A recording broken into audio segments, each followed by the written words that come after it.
Maybe you've been in this moment. You ask a simple question, and suddenly her tone changes, her eyes shift, or she gets defensive out of nowhere. You can feel the distance, but you can't put your finger on why. That's not paranoia. It's your instincts telling you something's off.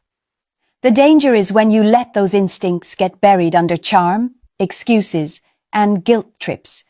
Because women who want to hide the truth are masters at turning the spotlight back on you. But here's the good news. They can't outrun the right questions. In this video, I'll share 7 questions that corner dishonesty, force real reactions, and reveal what's really happening behind the curtain. Once you know these, you'll never be left doubting in silence again. Before I give you the first question, here's your reminder. Dishonesty doesn't scream. It whispers.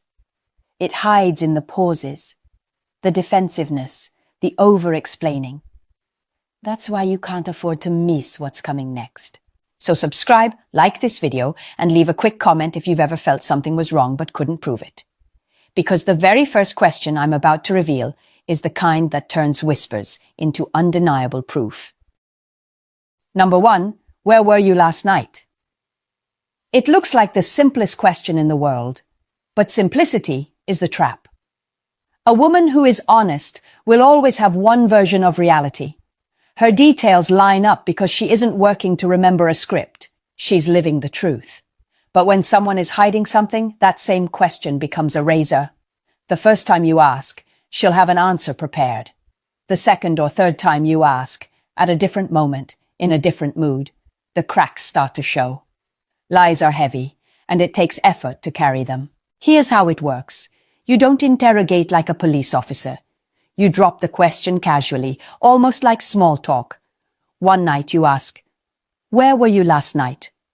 She says she went to dinner with a female friend, and then they watched a movie at her place. Fine.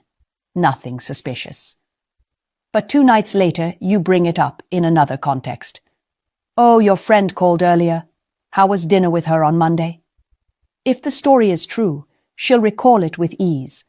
The restaurant, the food, the atmosphere. If it's false, the story shifts. Suddenly, dinner becomes just a quick coffee, or she claims she doesn't remember which day it was. Maybe she even snaps back. "Why are you asking again? Don't you trust me?" That defensive reaction isn't protection. It's projection. The mistake most men make is asking once and taking the first answer at face value. But liars rely on your short memory and your need for peace. They hope you won't revisit the story. By repeating the question across time and context, you force consistency. And consistency is where truth lives. Take one case. A woman claimed she went out with a female friend and a co-worker. Later, when her partner casually asked about the co-worker, she struggled to remember what she'd said before. That gap wasn't random. It was the strain of carrying a lie. You don't need anger or confrontation. You need patience. You listen. You collect. You compare. If the story changes, if the details evaporate, the truth is already in front of you. So remember this. It's not about the question. It's about the replay. Ask again, in different ways, at different times. A man who listens twice will see what the first answer tried to hide. Number 2. Why didn't you answer my call? Every man knows the sting of dialing a woman and watching the screen light up with no response. Sometimes it's innocent. She's in a meeting, her phone's in her bag, she didn't hear it. But when the pattern repeats, when it happens at the same times, or when the excuses start to pile up, this simple question becomes a test of loyalty. Here's the psychology. A woman who's telling the truth doesn't need a novel to explain herself. She'll say, "My phone was on silent," or "I was driving." Short, clear, believable. But a woman who's hiding something? Her answers stretch. Suddenly you get a 5-minute story about how she left her phone in the locker at the gym, how the gym was unusually crowded, how she lost track of time, how she was exhausted, and on and on. That flood of unnecessary detail is not clarity. It's cover. Another red flag is defensiveness. Instead of answering your question, she throws it back at you. Why are you always calling when I'm busy? Or can't I have one evening to myself? Notice what happened. You asked a question about her behavior, and somehow you're now on trial. That's manipulation. A woman with nothing to hide doesn't need to make you feel guilty just for asking. And here's the killer. Contradictions with social media. She claims she was too busy to answer, yet during that exact hour, her Instagram story shows her posting selfies or commenting on someone else's post. If she had the time to scroll, she had the time to send a 2-second text saying, "I'll call you later." Silence in your direction, but activity online? That's not distraction. That's choice. Consider this example. A woman claimed she missed her boyfriend's calls every Thursday evening because she was at her book club, with phones on silent. Reasonable, until her social media activity told a different story. During the very hours she claimed she was unreachable, she was liking posts and viewing stories. The book club existed, yes, but she wasn't there the entire evening. She was slipping out early to meet someone else, keeping her phone in her hand for social media, but ignoring his calls. Understand this. Missing one call is nothing. Life happens. But consistent unavailability, paired with shaky explanations, is a signal. You're not asking this question to be controlling. You're asking because consistency is the currency of trust. So the next time you hear, "I couldn't answer, I was too busy," don't focus only on the words. Look at the length of the explanation, the tone of the defense, and whether her digital life tells a different story. Truth is brief. Lies take time. Number 3. Who are you with? This question slices through the fog of vague explanations. Most people, when asked who they were with, naturally share names, faces, little details. "I grabbed a drink with a college friend. You met him at my birthday last year." That's normal. It's human. But when a woman is hiding something, the details suddenly vanish. All you get is just some friends or a few people from work. Here's the psychology. Lies thrive in vagueness. Specifics can be checked, verified, or challenged. A liar avoids that risk by keeping things blurry. But truth likes to be remembered. When a person is honest, they often provide more than you even asked for, because they aren't afraid of follow-up questions. Watch the body language when you ask. A woman with nothing to hide will look you in the eye, answer comfortably, maybe even smile. A woman covering something up often avoids eye contact, shifts in her seat, or suddenly acts irritated that you asked. The body doesn't lie as easily as the mouth. Here's a strategy. Circle back later. If she says, "I was out with a female friend and a coworker," then 2 days later you casually drop, "How's that coworker doing? You mentioned them the other night." If the coworker was real, her answer will come effortlessly. If the coworker was fiction, she'll scramble, stall, or even forget she mentioned them. That's the beauty of this question. You don't need to catch her in the moment. Time does the work for you. Another layer of protection. Mutual friends. If she claims she was with someone you both know, you can verify without raising alarms. For example, you mention casually to that mutual friend, "Heard you two had fun last week." If they look puzzled or deny it, the story unravels instantly. One case stands out. A woman always claimed she went out with her co-workers every Friday night. But when her partner met those co-workers at a company event, none of them ever mentioned such outings. Her vague, "just co-workers" excuse was nothing but cover for another life she was hiding. Understand this. The question isn't about controlling her social circle. It's about clarity. If she resists giving you names, gets defensive when you press gently, or offers only fog instead of faces, she's signaling something. Relationships are built on accountability. If she can't even name who she spent her time with, what else is she hiding? So never underestimate this question. Who are you with is not just small talk. It's a mirror. Honest company is easy to name. Lies, however, can't handle the light of specifics. Number 4. Why do you seem distant lately? This is not a question about schedules. It's about the heartbeat of the relationship. When a woman begins to pull away, less conversation, less affection, less energy, you feel it before you can explain it. And here's the truth. Emotional distance rarely shows up without a cause. If she's being honest, she'll usually have a specific explanation. Stress at work, a family issue, health concerns, real-life problems that drain her energy. These answers come with context, details, and often an apology. I know I've been distracted. My mom's in the hospital, and it's weighing on me. The honesty is tangible. She connects the dots for you, and she's open to your support. But when the distance comes from somewhere else, another man, a hidden investment of attention, the response shifts. Instead of context, you get deflection. She'll deny the distance. I'm not different. You're just being clingy. Or she'll turn the spotlight on you.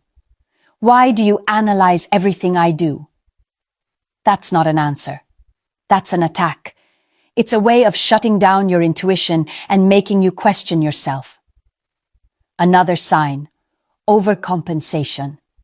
The moment you ask, she suddenly floods you with affection, texts, or smiles. But it doesn't last. A few days later, the coldness returns. That roller coaster isn't real intimacy. It's a performance designed to cover tracks. Here's where you must be sharp. Don't settle for vague phrases like, I've just had a lot on my mind. Press gently. What exactly has been bothering you? If the story has no timeline, no concrete weight, then it's likely not the real reason. Genuine stress has fingerprints, deadlines, names, events. A cover story does not.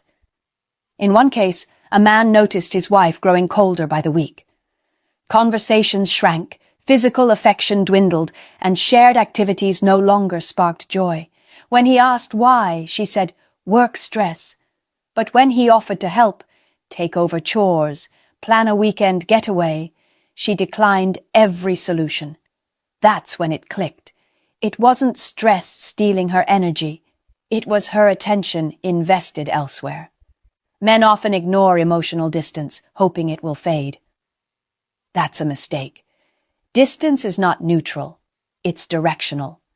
If she's not bringing her energy to you, it's going somewhere else. So pay attention, ask the question, and don't be fooled by deflection or temporary sweetness.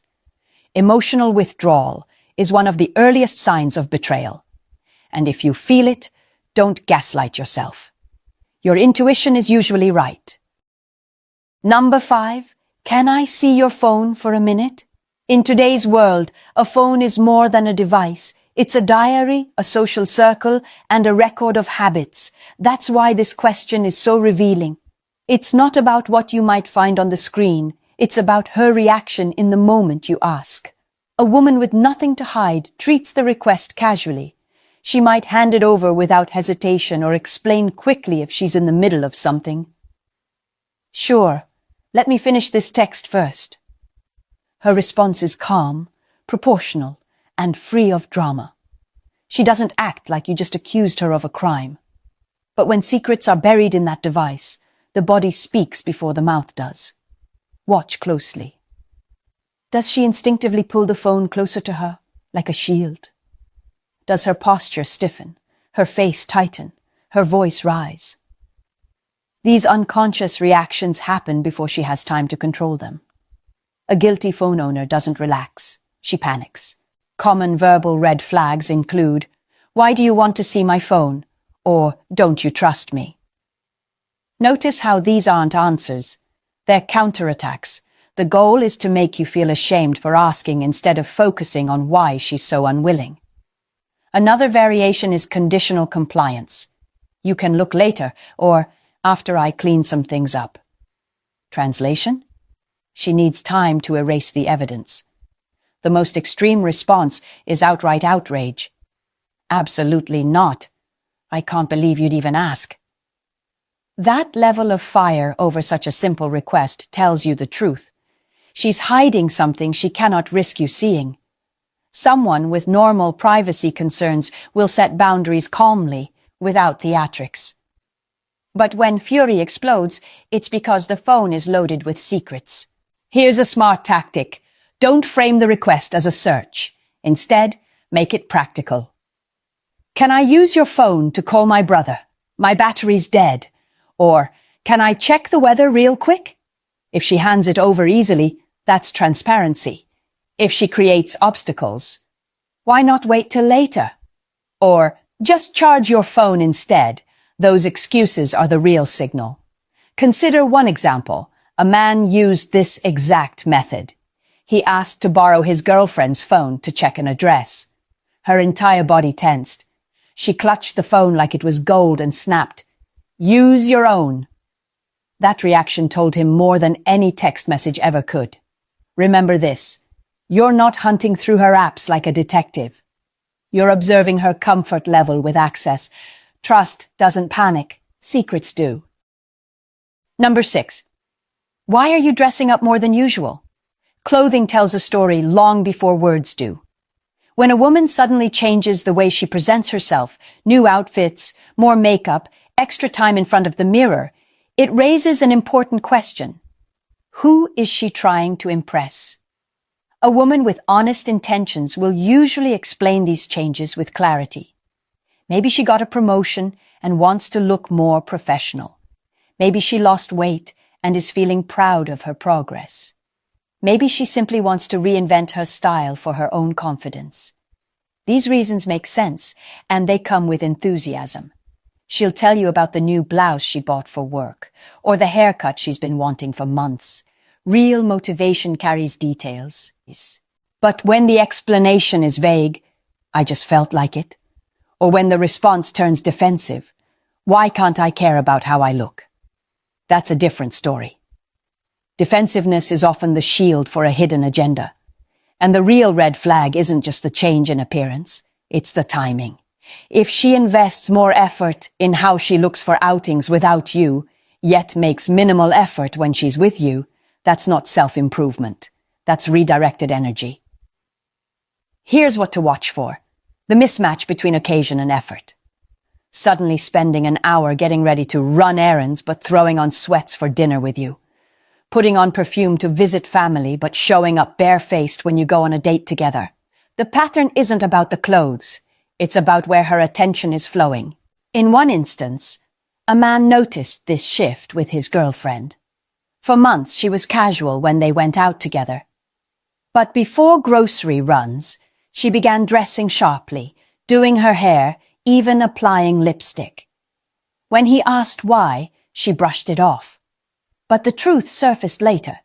Those errands included detours to meet someone else. The effort wasn't for him. It was for the new audience in her life. You don't need to confront with accusations. You simply need to observe. Honest changes in appearance are transparent, shared openly, even celebrated. Secretive changes are defensive, mismatched, and selective. So when you notice the shift, ask the question. Listen not just to the words, but to the tone. Genuine motivation shines through with clarity. Hidden attraction hides behind irritation. Never forget, appearance is currency. When she spends more of it outside your relationship than within it, she's showing you exactly where her priorities now lie. Number 7. Why do you keep saying, "I don't trust you"? This question flips the script. When a woman feels cornered, she often reaches for one of the oldest tricks in the book, projection. Instead of answering your concerns, she accuses you of being the problem. "You don't trust me. You're controlling. You're always suspicious." Suddenly the spotlight is off her behavior and shining on your supposed flaws. Here's the psychology. People who are guilty often use deflection because it buys them time. If you're busy defending your trustworthiness as a partner, You're not pressing them on the real issue. It's a smokescreen. But when you throw the question back, why do you keep saying I don't trust you? You force her to explain the accusation, and that's where the truth slips. An honest woman might pause, reflect, and say, "You're right. I've been defensive lately. I need to think about why." That's transparency. She's willing to examine herself and meet you halfway. But a woman hiding something? She doubles down. Because you're always on my case. Because you make me feel like a criminal. Notice the vagueness. No specific examples, no concrete behavior from you, just broad claims designed to make you feel guilty. If she can't pinpoint when or how you supposedly distrusted her, it's because the issue isn't you. It's her conscience. Here's a tactic. Calmly ask, "What exactly have I done that makes you think I don't trust you?" If she struggles to answer, if she dodges, if she spirals into more accusations, you've exposed the projection. Real grievances come with dates, situations, memories. Manufactured ones fall apart under scrutiny. In one case, a man's girlfriend constantly accused him of being suspicious, even though he rarely questioned her. When he finally asked why she kept bringing it up, she couldn't provide a single example. It turned out she was projecting her own guilt. She was unfaithful, and her constant, "You don't trust me," was her way of masking that reality. Understand this. A woman who brings up trust more than you do is usually fighting her own battle with it. She's not reacting to your lack of faith.